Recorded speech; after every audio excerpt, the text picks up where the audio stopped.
Assalamualaikum warahmatullahi wabarakatuh. Perkenalkan, nama saya Ariza Nurmadina, NIM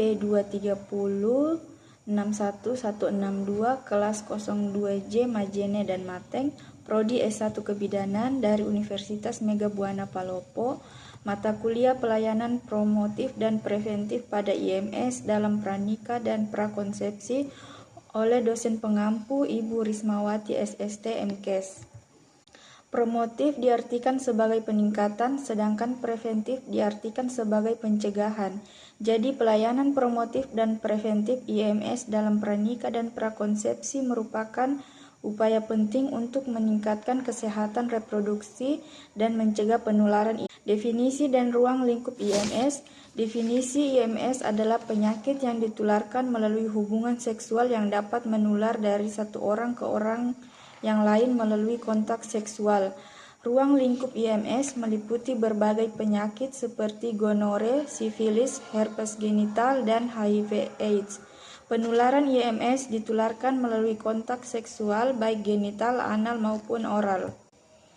Dampak IMS terhadap kesehatan reproduksi. Yang pertama, kemandulan. Beberapa IMS dapat menyebabkan kerusakan pada organ reproduksi yang mengarah pada kesulitan hamil. Yang kedua, kehamilan ektopik. IMS dapat menyebabkan peradangan pada tuba falopi yang meningkatkan risiko kehamilan ektopik. Komplikasi kehamilan. IMS dapat meningkatkan risiko komplikasi kehamilan seperti kelahiran prematur dan berat badan lahir rendah.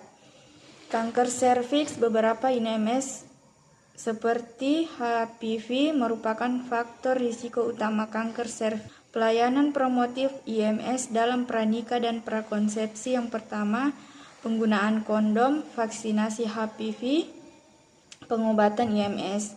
Peran tenaga kesehatan dalam pelayanan promotif dan preventif IMS. Yang pertama, sebagai konselor pranikah yaitu memberikan konseling tentang IMS dan pencegahan. Yang kedua, sebagai dokter yaitu melakukan pemeriksaan kesehatan dan pengobatan IMS. Sebagai perawat atau bidan yaitu memberikan edukasi tentang IMS dan layanan kesehatan reproduksi.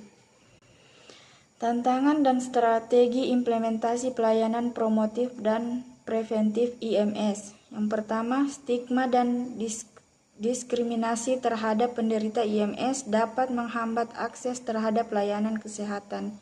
Yang kedua, kurangnya kesadaran masyarakat tentang IMS dan pencegahannya menjadi tantangan utama. Yang ketiga, keterbatasan akses terhadap layanan kesehatan, terutama di daerah terpencil, menjadi kendala. Ketersediaan obat IMS yang terbatas dapat menghambat pengobatan dan pencegahan. Kesimpulan dan rekomendasi.